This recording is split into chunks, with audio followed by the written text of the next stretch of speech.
가장 뜨거워야 할 우리 질의응답 시간을 갖게 됩니다. 2020년도를 이제 맞이하면서 저희 주교회의에서 한국천주교 청소년 사목 지침서라는 것을 발간하게 되었습니다. 한국교회 최초의 여정인데요. 이곳에 청소년 사목의 생태계라고 하는 이런 파트가 있습니다. 그동안 교회 안에만 이야기했던 것을 교회 밖으로, 학교 안에만 있던 것을 학교 밖으로, 그래서 제도권 안에만 있던 것을 제도 밖으로라고 하면서 가정 밖, 그리고 위기 청소년, 학교 밖의 이야기를 담는데, 오늘 이야기 담으면서 그런 모든 것들은 큰 의미를 담기보다 우리의 모든 사랑과 열정, 사명감으로 새로움을 만날 수 있지 않을까라는 그런 기쁨을 얻게 됩니다. 그리고 가능성을 보게 됩니다. 자, 네 분의 패널들께 질의응답을 갖게 되는데 먼저 격려의 큰 박수부터 시작하겠습니다. 감사합니다. 질문이 많기 때문에 먼저 송 신부님께 먼저 말씀을 좀 드려보도록 하겠습니다. 신부님께서 자립에 대한 그 말씀을 많이 해주셨는데요. 자립에 대한 그 신부님의 생각 한번 다시 듣고 싶습니다. 사실 자립에 대해서는 저는 이제 한 사람이 자립하기 위해서는 거의 뭐 한평생 동안의 과정이 아닌가 생각이 됩니다. 어떤 사람이 성장하면서 20대에 어떤 자기 진로를 찾는 과정, 진로를 찾고 나서도 가정을 자기의 가정을 형성하는 과정도 자립이라 생각하고요. 그래서 또 이제 자녀를 낳고서도 자녀의 또 자립까지도 하는 과정. 평생에 동반되는 과정이라고 생각되는데, 저희 청소년들한테는 그러한 과정에서 굉장히 많은 것들이 결핍돼 있는 거죠, 사실은. 그래서 안타깝고 그들의 가족이 되어주는 게 가장 큰 도움이 아닐까 생각이 됩니다.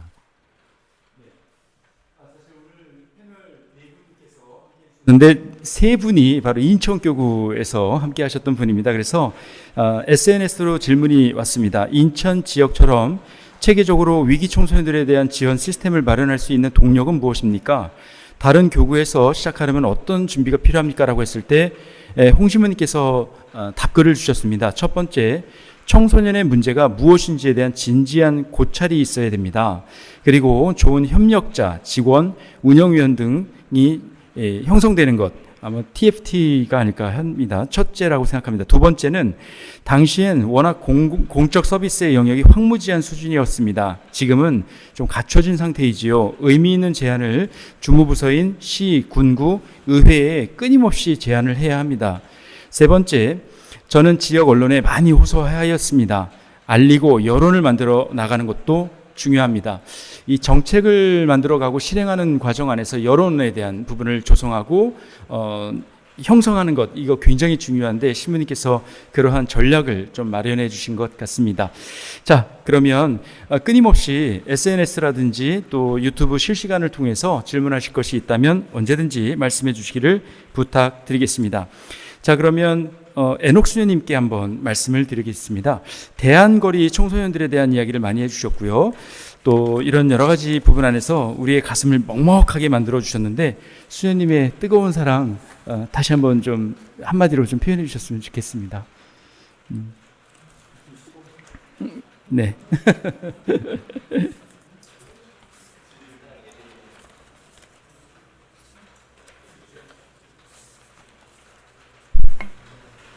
뜨거운 사랑.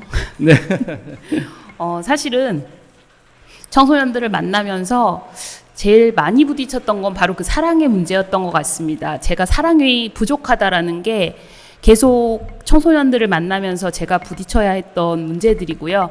결국 제 사랑이 아니라 2000년 전부터 그렇게 거리에 계셨던 청소년이 이곳에 있기 때문에 그러니까 내가 이렇게 있을 수 있는 것처럼 이렇게 예수님이 2000년이 지난 지금도 이렇게 아이들을 위해서 거리에 계시구나. 바로 그 길이에서 만나는 그 예수님의 사랑, 그 사랑이 아이들에게 전달되고, 그리고 사실 저로 인해서 변화되고, 저희 쉼터, 물론 이제 많은 분들이 노력을 하고 계시지만, 사실 청소년들이 성장의 때를 맞이하고 어떤 뭔가 변화를 이루고 그들의 삶의 변화를 이루고 이런 부분은 사실 이제 성령께서 이렇게 우리를 통해서 함께 하시는구나라는 생각들이 많이 들고요. 제일 많이 느껴지는 건 바로 제가 느껴지는 건 예수님의 사랑인 것 같아요. 길 위에 계신. 네. 그래서 저희도 마찬가지로 그런 어떤 예수님께서 저희를 버텨주시고 기다려주셨던 것처럼 그렇게 청소년들이 성장하는 그 시기를 기다리고 버티는 그게 가장 중요하지 않을까. 그걸 통해서 저희가 버티고 기다릴 때 그게 무의미한 게 아니라 청소년들이 그 모습을 바라보고 바로 그 예수님을 느끼고 자신의 소중함을 느낄 수 있지 않을까라는 생각들이 많이 들고요. 그걸 또 제일 많이 체험하게 되는 것 같습니다. 들으면서 가슴이 먹먹함을 지울 수가 없었는데요. 혹시 대한 거주 이게 수도회에서도 굉장히 큰 결심을 해주신 것 같은데 굉장히 파격적인데 거기에 대해서 좀 더 좀 부언 설명할 수 있으신지요? 네. 사실 이제 활짝이 처음 생겼던 거는 가정 밖 청소년이었는데 친부 성폭력으로 이제 거리 생활을 이미 한 3년 정도를 한 친구가 친부 성폭력을 그때서야 말을 해서 저희가 이제 신고를 하게 되고 이런 과정들이 있었는데 그때서야 가족들이 찾아다니기 시작하는 거예요. 그래서 이제 쉼터로 그 청소년을 연결을 하려고 했는데 이제 친족 성폭력 쉼터에다가 저희가 도움을 요청하니까 거리 생활을 이미 한 3년 정도 했으면 쉼터에 적응할 수가 없다. 본인들도 청소년들을 이제 있는 청소년들도 보호를 해야 되기 때문에 이렇게 왔다가 갈 청소년은 좀 받기 어렵다라고 난색을 표하시더라고요.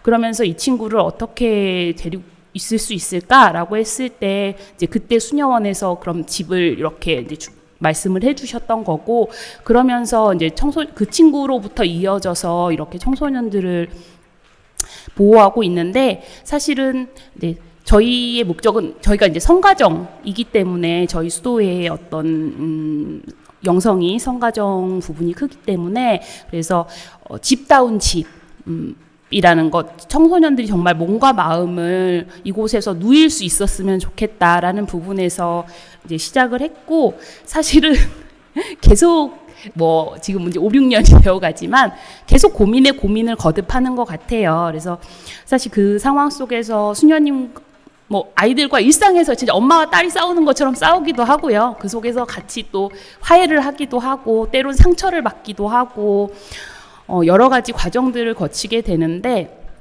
사실 이제 그러니까 제일 이제 저희의 우리가 갖고 있는 그 틀을 아이들에게 우리는 건강한 것이라고 주려고 하지만 실제로는 청소년들에게는 그게 맞지 않잖아요. 그렇기 때문에 사실은 청소년의 입장에서 생각하고 어떤 그런 부분들이 저희한테 이제 제일 어렵고 그렇지만 또 한편으로는 그러니까 제일 좋은 건 그래도 개별 방과 개별 규칙들을 적용할 수 있다라는 거 그런 부분들이 이런 곳들이 이렇게 좀 다양하게 저희는 이제 수도회에서 지원을 해주니까 이렇게 할 수 있는데 사실은 이런 대안 주거들이 계속적으로 생겨났을 때 정부에서 이런 이제 지원들도 생겨나고 이런 것들이 돼야 되는데 사실은 이런 자원들이 너무 이제 없다 보니까 그런 부분들이 좀 한계가 있는 것 같아요. 그래서 좀 더 많이 이렇게 알려져서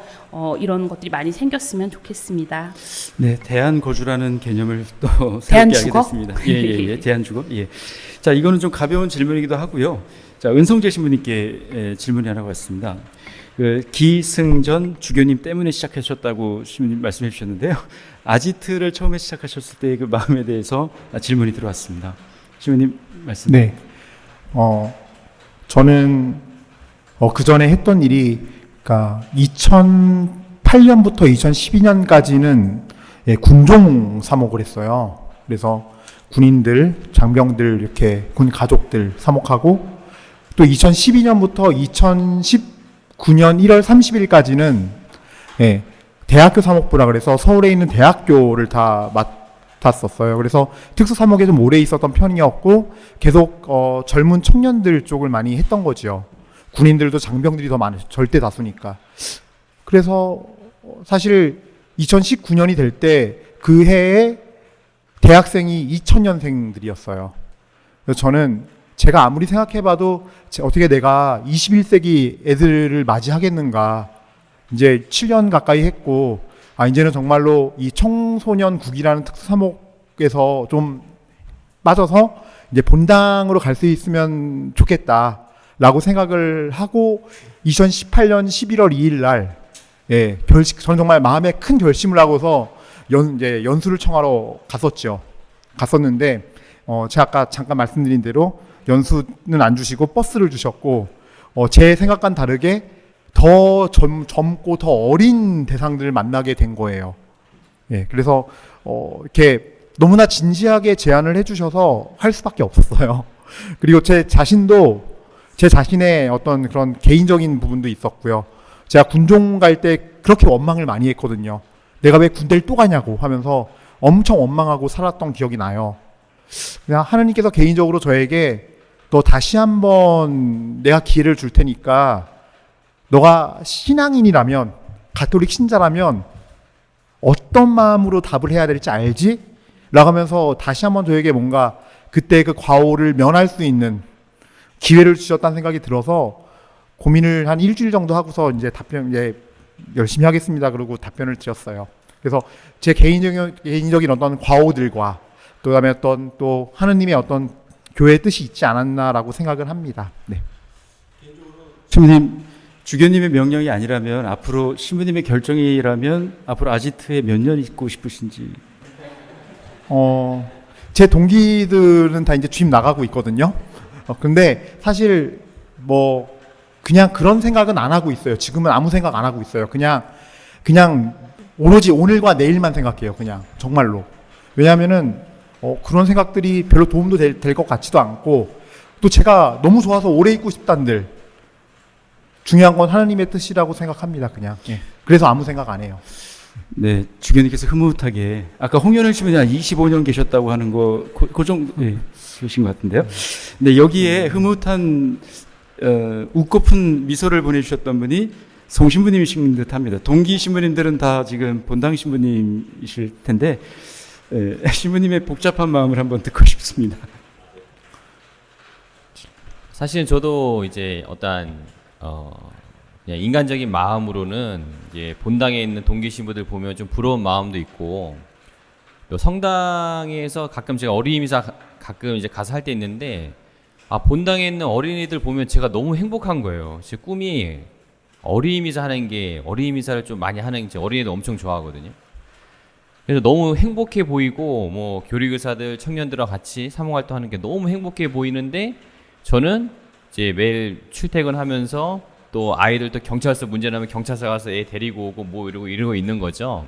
그래서 한때는 좀 불평하는 마음도 솔직히 있었어요. 근데 확실히 이 아이들 안에 정말 가장 작은 이들 안에 계시는 뭐 예수님에 대한 뭐 신앙 체험을 좀 말씀드리면은, 이 친구들 같이 상담하고 같이 어려움을 하나씩 극복해 나가다 보면은 제가 더 어떤 상담을 받고 제가 오히려 더 영적으로 힘을 받는 그런 체험들을 많이 하는 거예요, 제가. 네, 그래서 이 친구들이 있다 보니까 지금은 한 9년 정도 하다 보니까 본당 신부들 부럽지는 않고요. 네, 이 친구들의 성장 과정을 보면서 제가 사실은 신부된 이유가 그 애 안 키우고 살려고 신부됐거든요. 근데 지금 9년 동안 지금 애들 30명 키우고 있는데 또 주님께서 또 이런 식으로 또 안배를 또 해주시는구나라는 체험도 하고, 그래서 저는 이제 뭐 지금은 다른 어떤 하고 싶은 것보다는 지금 제가 돌보고 있는 아이들 정말 주님 안에서 잘 성장시키기 위한 어떤 바람이 좀 많습니다. 그래서 이제 요즘에 좀 그런 잘 하고 있습니다. 네. 네. 저희 주교님 인천 정시월 주교님 잘 보고 계시죠? 네. 두 분의 마음을 보면서 같은 사제로서 두 분께서 지금 무덤을 계속 파고 계신 듯한 느낌을 보게 됩니다. 예, 감사합니다. 자, 박정환 소장님께 질문을 드립니다. 학교 밖 아이들을 어떻게 발굴하고 연계하며 또 찾아서 또 함께 대화하는지 연계에 대한 말씀을 좀 부탁드리겠습니다. 아까 제가 살짝 설명드리긴 했는데요. 지금 아이들이 학교를 나 그만둘래요 라고 하면 우선은 그 초등학교, 중학교 아이, 의무교육 단계에 있는 아이들은 9월부터 9월 24일이에요. 정확하게는. 올해 9월 24일부터는 저희 센터로 무조건 해당 지역의 센터로 아이의 이름, 생년월일, 성별, 주소, 연락처, 법정대리인 연락처까지 이런 것들이 다 저희 센터에 시스템을 통해서 저희한테 전달이 돼요. 그래서 이렇게 받은 정보들을 가지고 거꾸로 연락을 해서 저희가 이러이러한 센터입니다. 아이가 귀대에게 아이가 저희 센터에 와서 이렇게 학교법 관련해서 이러이러한 좋은 프로그램이 있으니 참여를 시키시면 어떨까요? 저희가 대려 거꾸로 해야 되는 상황인 거예요. 그런데 많은 수의 저희 센터도 그렇지만 초등학교, 중학교 아이들이 학교를 그만둘 때는 외국 유학이 참 많습니다. 저희 센터가 있는 곳이 영종 지역이라는 또 특수성도 있기도 하는데요. 어린아이들이 학교를 그만두는 경우는 유학을 가는 경우들이 굉장히 많아요.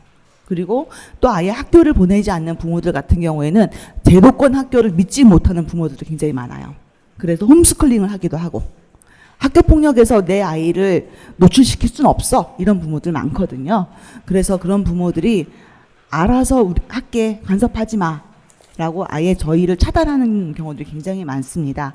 그런 경우들은 저희들이 6개월 이내에 열심히 노력해서 설득해보고 안 되면 6개월 이후에는 그 개인정보들을 다 파기를 해야 돼요. 저희는 분명히 그 저희가 받았던 개인정보를 연계되지 않은 정보에 대해서는 파기를 할 거고요. 그럼에도 불구하고 혹시나 어떤 곳에서 그분들의 개인정보가 어디서 좀 흘렀다. 그러면 첫 번째로 아마 저희가 그 의심의 대상이 되지 않을까라는 좀 걱정이 앞서긴 해요. 그래서 앞으로 좀 험난하겠다라는 생각을 가지고 있고요. 고등학교 이후의 아이들, 고등학교를 진학하지 않은 아이들 같은 경우에는 자발적으로 저희한테 찾아오기도 하고요. 이러이러한 프로그램 있는 거 압니다. 저 여기서 제가 프로그램 열심히 할게요. 라는 아이들도 있기도 하고 아까 말씀드렸던 것처럼 부모들이 불안해서 못 사는 거예요. 내 아이가 계속 이렇게 해서 찌질이로 살면 어떡하지? 고등학교 고졸 학력도 없이 대한민국에서 어떻게 살지? 이런 마음으로 굉장히 걱정되는 마음을 아이를 손 붙잡고 자퇴서 내자마자 당일치기로 저희 센터에 오는 부모도 봤어요. 근데 절대 안 움직이거든요. 어느 정도 시간 두고 그리고 그 아이도 이제 해야겠다 싶으면 아이들이 연락해서 선생님 저 검정고시 볼래요? 얘기하기도 하고요. 또 한편으로는 또 그런 경우도 있어요. 아이들은 정말 나 학교 더 이상 못 다니겠어요. 마음 먹는 아이들이 있어요. 자퇴서를 내기 전에. 그런데 아까 제가 설명드렸던 것처럼 학업중단 숙려제라는 것이 있어서 바로 그만두지도 못해요. 그래서 어느 정도 숙려 기간을 두고 최소한 2주 그 기간 두고 정말 그만두겠다라고 확고한 의지를 보이면 자퇴서를 내는데 대부분 학교들이 학업 중단율이 높은 학교들을 교육청에서 뭔가 어떤 또 작업들이 있나 봐요. 그래서 기를 쓰고 아이들이 학교를 나가는 것을 막아요. 그러다 보면 아이들은 나름대로 이때쯤 학교 그만둬서 내년 4월 달 검정고시가 1년에 2번 있거든요. 4월, 8월. 그러면 내년 4월 검정고시 봐야지, 8월 검정고시 봐야지라고 하는 어떤 계획이 있는 아이들도 있는데 학교 담임 선생님이 안 돼, 너 그만둬, 학교 다녀, 까부지 마. 끝까지 자퇴서를 안 써주시는 분들도 계세요. 그래서 그런 아이들이 결국엔 그 등교 일수가 부족해서 학교를 그만두는 아이들도 있거든요. 근데 그 아이들이 그 다음에 4월 달, 8월 달에 시험 보려면 하루 이틀 사이로 날짜가 안 맞아서 그 다음번 시험을 봐야 되는 경우도 있어요. 그래서 그럴 때는 아이들이 굉장히 분노하고 많이 힘들어하고 그리고 그러다 보면 아이들이 정말 의지에 끌어올랐을 때 뭔가 같이 검정고시도 준비하고 그리고 사회 진입을 위한 여러 가지 어떤 프로그램 그리고 저희가 하는 여러 가지 그런 문화활동 프로그램에 참여해서 아이가 저희랑 잘 발맞춰가면 되는데 그런 정말 생각지도 못했던 그런 기간이 있다 보면 아이들이 훅 나가 떨어져요. 그러면서 제일 위험한 건 비행에 노출될 수 있는 기회가 높아요. 그래서 사실은 예전에 제가 어떤 자리에서 아이들이 학교를 그만둔다 하면 빨리 그만두게 하세요. 그게 아이들이 비행에 노출될 수 있는 기회를 좀 더 줄이는 기간이기도 해요라고 했더니 그럼 아이들이 학교를 그만둔다고 하는데 그렇게 놔야 되는 거냐라고 저희로 되려 혼난 적이 있는데 사실은 아이들을 생각한다면 그리고 충분히 아이들과 부모들이 충분히 물론 그렇지 못한 부모도 굉장히 많기도 해요. 충분히 숙고의 시간을 가지고 계획을 가지고 학교를 그만둔다고 하면 학교 밖 청소년 지원센터라는 좋은 프로그램이 있기 때문에 다른 대안으로 아이들한테 좋은 서비스를 또 받을 수 있는 그런 기회이기도 하다고 저는 말씀드리고 싶습니다. 네, 질의응답에 대한 내용은 좀 더 정서를 해서 나중에 자료집이 나갈 때 후속적으로 거기에 보완을 해서 담아드리도록 하겠습니다. 자, 한 가지 질문씩 계속 들어왔는데요. 은성재 신부님께 여쭤봅니다. 신부님께서는 본당과의 연계를 자꾸 강조해 주셨는데요. 혹시 본당과의 연계, 지원 방안에 대해서 신부님의 의견이 있으시다면 말씀 부탁드리겠습니다. 지금이 이제 뭐 코로나 시기라는 특수성을 좀 감안하면은 어떤 지원에 있어서 이제 예산적인 부분이나 뭐 이런 것도 본당의 재정적인 부분도 고려해야겠지만 사실 제가 가장 많이 느낀 거는 제가 2019년도에 처음에 버스 공사 맡기고서 버스가 없을 적에 사실은 별사탕에 수녀님 계신 별사탕 가서 그 아울리치 1일 체험을 같이 했어요. 근데 제가 되게 재밌게 봤던 거는 거기에 이제 레지오 분들이 와서 밥을 이렇게 해주시더라고요. 예. 그리고 제가 이 일을 시작하면서 많은 분들이 그러니까 몰라서 못 도와주는 분들이 더 많지 관심이 엄청 높다라는 거예요. 예. 청년들은 청년들대로 자원활동가를 하고 싶어 하고 또 예전에 상담 경력이 있는 분들은 그 친구들 상담을 해주고 싶어 하시고 그러니까 저희가 이제 아무래도 저희가 할 수 있는 여력이 안 되니까 그 모든 걸 다 못한다는 생각이 들었는데 사실 본당만큼 좋은 거점이 없죠. 그러니까 그 지역 본당에서 지구에서 사실은 돌아가면서 아마 레지오에 이렇게 곳만 보내도 분명히 손들고 저희가 할게요 하고 나올 사람도 많을 것 같고 예, 뭐 이런 분야들별로 분명히 전 있을 거라 생각하거든요. 그리고 실제로 서울교구 같은 경우 이제 본당 신부님들도요. 어떤 분들은 저를 보면은 야 그거 교회 꼭 필요한 거야 해야지 하시는 선후배 신부님들 많이 계시고 또 어떤 선배 신부님은 너는 연락만 해 내가 바로 받아줄게 너희 우리 본당 가서 홍보해 이런 신부님들도 꽤 계셨어요. 그러니까 본당 차원에서 분명히 이게 지구 차원에서까지 해가지고 어떤 이야기들이 된다면 어떤 지원 체계를 마련할 수 있는 거는 어렵지 않다고 보고 있고 또 이제 특별히 아우리치 쪽 같은 경우는 사실 현장에서 그 친구들 급하게 배고프고 급하게 어떤 필요한 것들 챙겨주는 것도 되게 중요한 일이거든요. 그래서 이제 그러면서 관계성이 다져지는 거고 해서 제가 봤을 때는 그런 것들 하나하나에 분명히 본당에서 지원할 수 있는 어떤 영역들이 아닐까 싶습니다. 그리고 뭐 이제 그보다 좀 더 어떤 시스템적이고 조직적인 것들이라면은 사실은 이제 사목적으로 관심이 있는 또 그런 지역들, 그런 청소년들이 많이 오는 지역들, 이제 어떤 사목 안에서 이제 좀 중점 사목 대상인 그 어떤 사목 대상이 돼야겠죠. 그래서 이제 좀 특성화 본당이라는 표현까지는 그렇지만 마치 그런 느낌처럼 가면서 우리 본당에서는 이 지역이 특성이 이러니까 이런 거에 대한 예산이라던가 어떤 것들을 활용해둬야 한다라는 사목적인 어떤 부분들도 좀 인식이 생기면은 교구 안에서 인사 정책 안에서도 반영이 되고 그러면서 좀 자리가 잡히지 않을까라고 생각합니다. 네. 애녹수녀님께 질문하겠습니다. 문제와 뒤에는 문제의 가정, 부모가 있다고 항상 우리는 알고 있는데요. 청소년들과 지내시면서 특별히 어려움을 겪으셨던 특별한 경험이라든지 청소년들과의 마음 속에서 나눔 속에서 특별히 나누고 싶으신 경험 있으시다면 짧게 부탁드리겠습니다.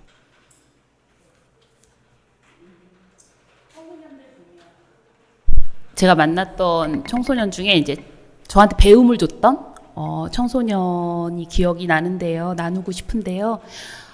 청소년이 자해를 하고 왔어요. 손목에 자해를 하고 그러니까 몇 번의 반복된 자해들이 있었고 그랬을 때 사실은 계속 이렇게 뭔가 치료해주고 왜 그러냐라고 물어봐주고 이런 것들이 사실 이 친구의 이런 행동들을 강화시키는 건 아닐까라는 걱정들이 되기 시작했어요. 계속 반복되고 사실 그런 부분이 있고, 그러니까 이게 의사소통이 되어가는 거죠. 이 자해가 나의 힘듦을 힘들다라고 말하지 않고 몸으로 보여주는 상황이 되어서 사실은 이제 그때 제가 치료를 그러니까 몇 번 반복이 되고 뭐 얘기를 하고 이렇게 해서 이제 그때는 그 친구한테 직접 치료하라고 그리고 이제 좀 싫은 소리를 했어요. 그랬는데 그 친구가 저에게 소리를 질렀죠. 수연님은 내 마음을 모른다라고 소리 지르고 가버렸어요. 그리고 다른 친구가 와서 그 친구를 다시 데리고 왔어요. 수연님 얘랑 화해해요 라고 데리고 왔어요. 그래서 이제 아이의 이야기를 들으니 이 아이가 지금 이제 상황이 힘들고 그래서 이제 술을 먹고 반복적으로 계속 자해를 하는 거예요. 그래서 자기도 이제 계속 너무 이게 무서우니까 오늘은 친구가 또 술을 마시자고 했는데 술 안 마시고 온 거예요. 천막에. 그런데 내가 자해했다고 화낸 거죠. 아이 입장에선 안 하려고 온 거예요.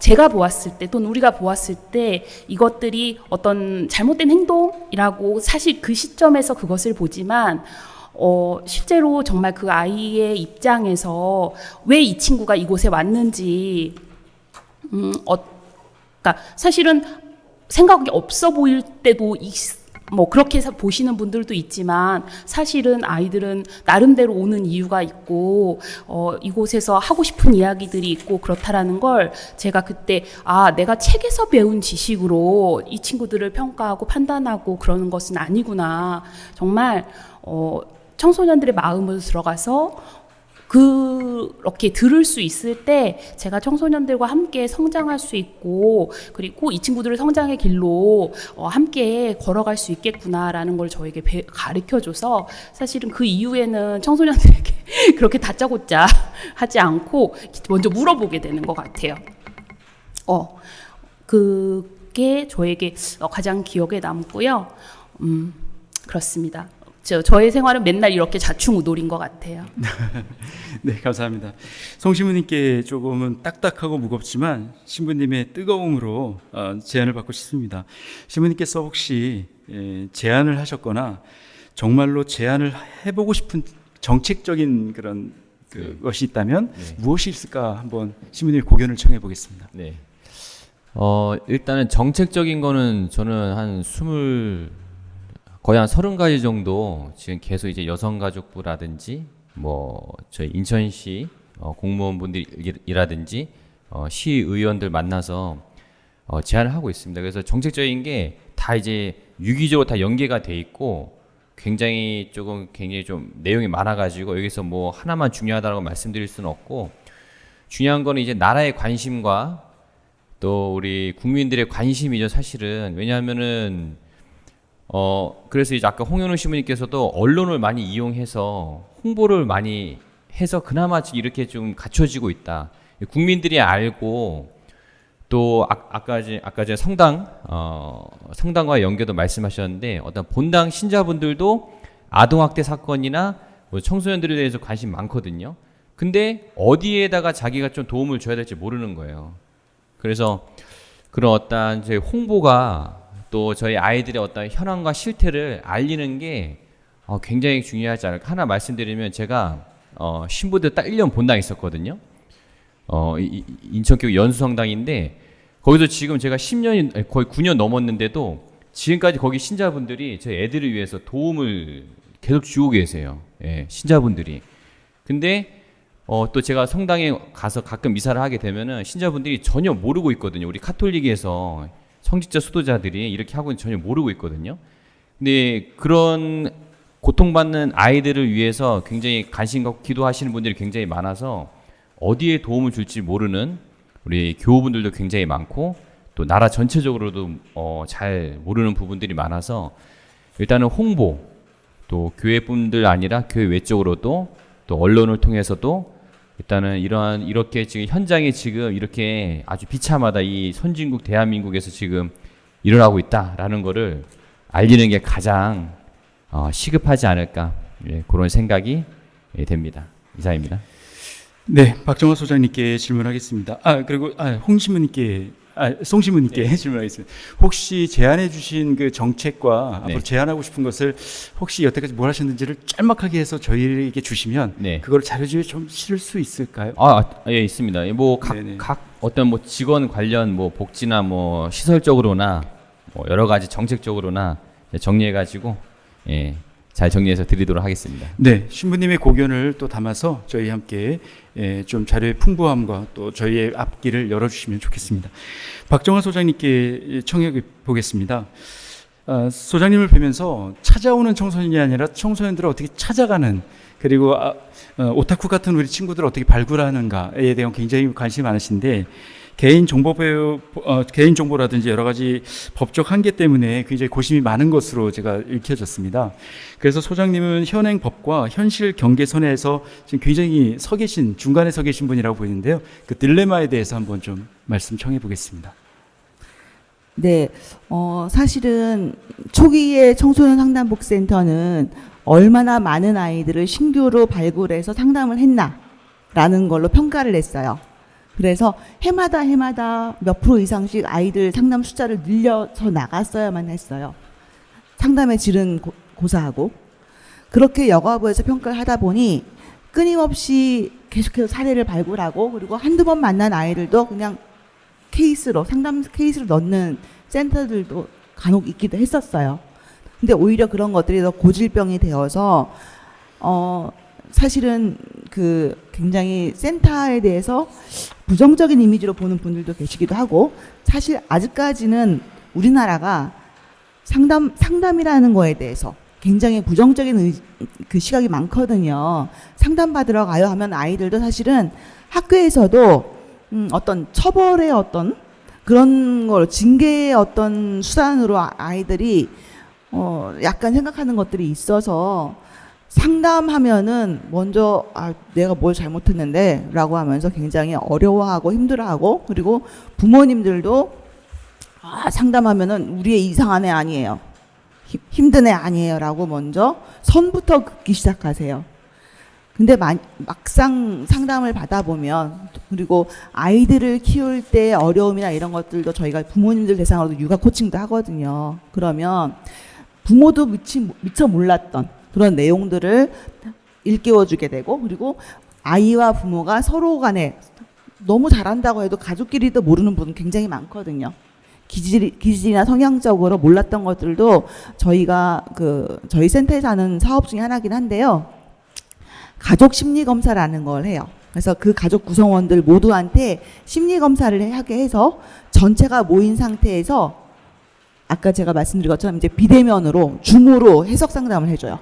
그러면 그 심리 검사를 했던 모든 가족 구성원이 다 같이 거기에 들어오는 거죠. 그래서 부모가 봤을 때 내 아이의 이러이러한 이상했던 점, 나랑 안 맞던 점, 그런 것들에서 이 아이가 왜 그런 행동을 했을까라는 것들을 해석을 해주고, 그리고 막 강압적으로 그리고 아이들을 통제하려고 하는 부모들은 부모의 성향이 어때서 너희한테 조금은 불편할 수 있지만 이러이러한 부분들이 있어, 서로 안 맞는 부분들이야, 하지만 그건 가족이니까 서로 이해를 하고 맞춰가야지 라고, 요런 이제 해석 상담 해주기도 하거든요. 이런 해석 상담 통해서도 앞으로 더 상담이 필요한 아이들을 부모들도 발굴하기도 하고요. 그런 걸 통해서 하기도 하고요. 저희 같은 경우에 이제 저희가 중구 지역이 영종 지역과 동인천 지역으로 나눠져 있거든요. 그래서 영종 지역 같은 경우에는 신도시로 아파트가 워낙 많아서 그런 아파트에 전단지를 꽂기도 하고 여러모로 많이 하기도 하고요. 때로는 정류장 같은 데 나가서 이렇게 붙어 있는 센터에 소개글도 붙이기도 하고 여러 가지 다양한 방법을 발굴하기도 합니다. 그리고 지역사회에 있는 축제에 나가서 센터를 알리는 그런 홍보글에서, 그럴 땐 그러죠. 한 명이라도 걸려라. 사실은 그날 수백 명의 어른들과 아이들을 만나긴 하는데 그 중에서 단 한 명이라도 센터에 정말 도움이 필요한 아이들이 있어서 온다라면 정말 감사하다라는 마음으로 이렇게 진행을 하기도 합니다.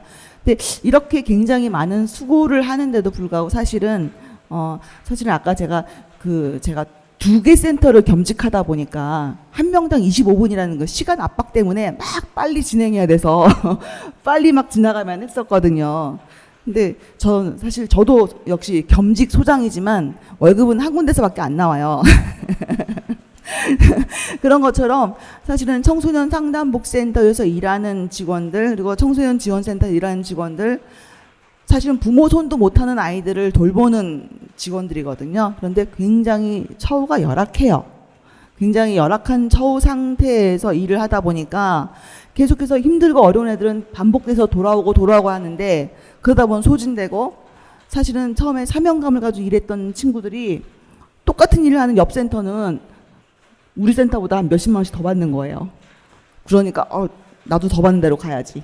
이런 경우가 생겨요. 그러다 보니까 제 입장에서는 계속해서 직원들을 양성하고 좀 키워서 이제 일 좀 시킬만 하면 그만두겠습니다 하고 또 나가고, 굉장히 사실은 저도 역시 소진되는 그런 상황들이 많아서, 이번 이 시간을 기회로 해서 청소년 상담복지센터 일하는, 물론 다 지자체마다 다릅니다.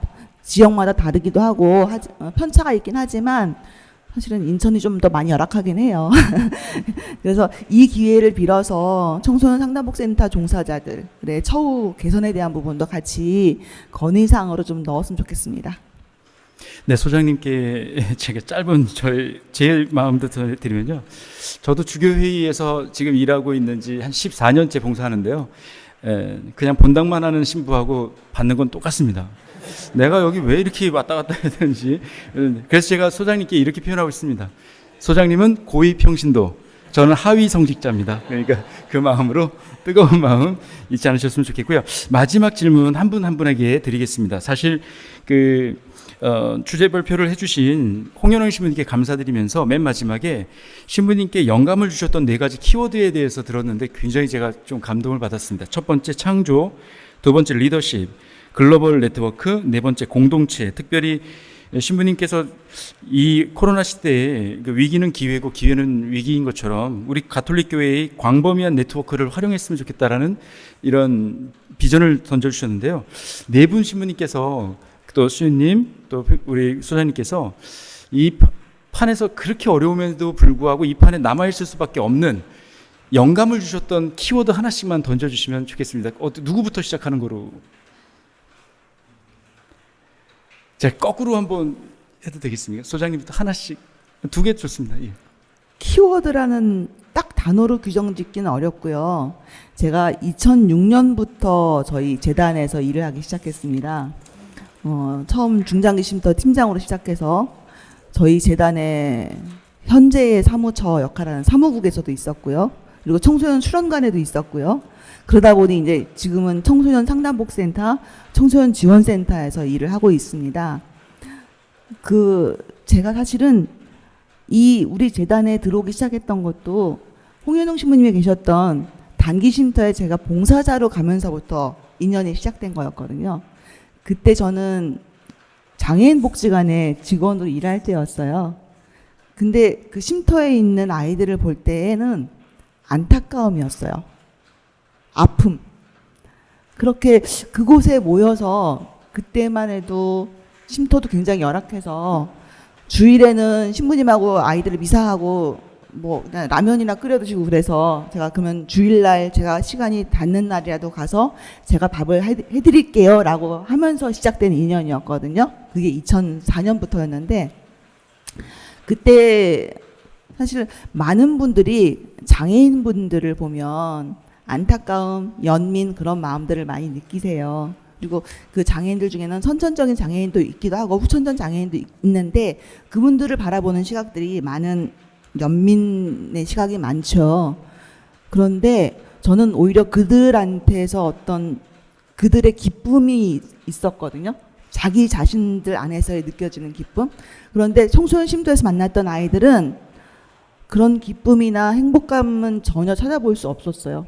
안타까움, 아픔이 더 컸어요, 저는 사실은. 그래서 제가 시간 나는 대로 아이들을 만날 수 있는 그런 기회를 만들었었던 거였고, 그러다가 결국에는 제가 재단에 와서 오늘날까지 16년 차, 맞을 거예요 아마, 16년 차 일을 하고 있는데요. 아직까지도 사실은 아이들을 바라보는 시각은 안타까움, 연민, 그 시각이긴 합니다. 네, 자, 송신부님의 말씀 청합니다. 저는 또 사제다 보니까 저는 순명이라고 하고 싶은데요. 왜냐하면은 저희 사실은 사제들도 성장 과정이 이렇게 아무리 신학교에서 오랫동안 공부한다고 하지만 사회에 나와 보니까 아무것도 모르고 시작하게 되더라고요. 또 사람들 경제적으로 밖에 일반 사람들이 어떻게 사는지 어떤 원리라든 이런 거 모르고 시작한 것 같은데, 그러다 보니까 이제 가끔 순명하기 어려운 상황들도 많이 주어지거든요. 그랬을 때 홍윤희 신부님뿐만 아니라 저희 선배 신부님들이 그동안 이 어려운 현장에서 정말로 하느님께 순명하고 또 교회에 순명하는 마음으로 묵묵하게 걸어오신 거죠.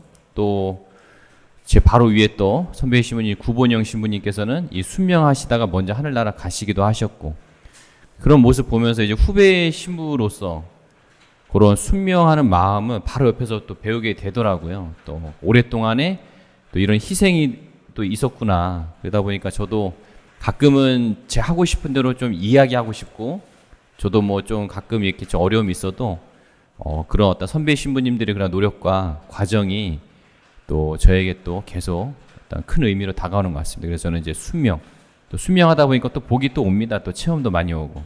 그래서 이제 순명으로 하겠습니다. 신부님, 순명. 네, 충분히 공감합니다. 에녹스님의 말씀 정하겠습니다. 저는 씨 뿌리는 예수님이 제게 계속 이렇게 원동력인 것 같아요. 길가라고 해서 뭐 가시덤불이라고 해서 돌밭이라고 해서 안 뿌려지지 않거든요. 씨는 모든 곳에 뿌려지고 농부는 그걸 구분하지 않아요. 그건 제가 구분할 수 있는 영역이 아닌 것 같아요. 모든 씨에게는 기회가 있고 모든 땅에게도 기회가 있고, 우리는 예수님과 함께 그거를, 그러니까 사실은 예수님이 씨를 뿌릴 때 당시에 사실 뭐 성공 확률은 그렇게 높지 않았다고들 하잖아요. 그래서 그것의 판단은 하느님께 맡기고 예수님과 함께 씨를 뿌리는 것, 그것이 저에게 내 본분이구나 라는 거고요.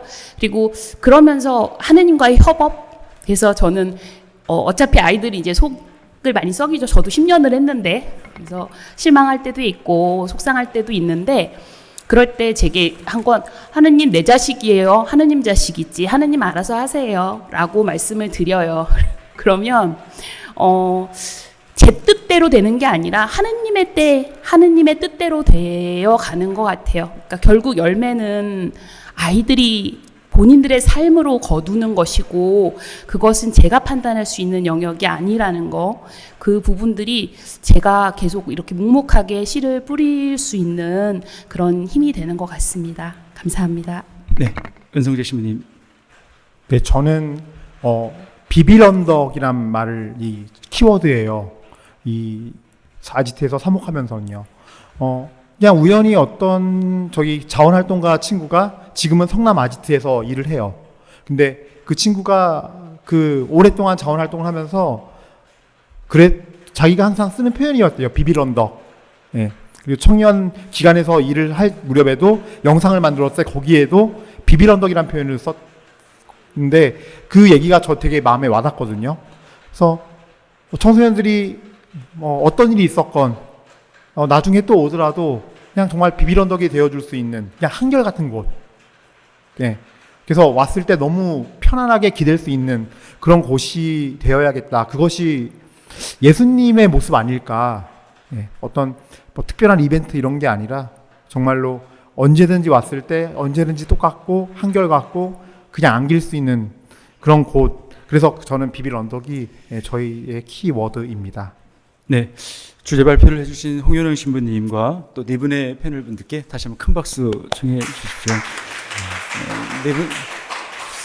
네 분은 저희 홍 신부님과 신부님 네 분의 공통점을 찾아서 세 글자로 표현하자면 동반자가 아닐까 합니다. 청소년들과 동반해 주시고, 또 이번에 보이지 않는 곳에서도 청소년과 동반해 주시는 모든 분들께 존경과 사랑의 말씀 대신 전하겠습니다. 지금 자료집이 이제 곧 이제 준비되고 나가게 될 텐데요. 교회 내 관련 센터 및 기관에 대한 그 자료를 지금 모으고 있습니다. 현재 53개 기관에 대해서 지금 정리가 되었는데요. 샘플로는 아지트 그 기관 정리를 샘플로 지금 제시하였습니다. 이 유튜브를 보시고 또 앞으로 여러 가지 기관을 통해서 좀 정보를 주시고 함께 연대를 하고자 하시는 분들은 우리 주교회의 청소년사목위원회 메일과 이 전화번호로 주시면 학교박이라는 그 언어를 써주시면 언제든지 정보를 공유하고 소통하는 것으로 하겠습니다. 감히 청하건대 이곳에 계신 모든 분들은 우리 가톨릭 교회에서 학교박, 가정박, 위기 청소년들에 대한 문화를 열어가는 교육활동 복지 보호에서 새로운 패러다임을 열어가는 선구자라 감히 청해 봅니다. 쇼펜하우너는 이야기합니다. 새로운 진실은 처음에는 조롱당하고 다음에는 격렬한 반대에 부딪히며 나중에는 마치 당연한 것처럼 받아들여진다라고 이야기합니다. 처음에는 좀 낯설고 어려움이, 외로움이 있지만 언젠가는 지금 저희가 걷는 길이 마치 당연한 길처럼 받아들여지고 교회의 여정이 되지 않을까 생각합니다.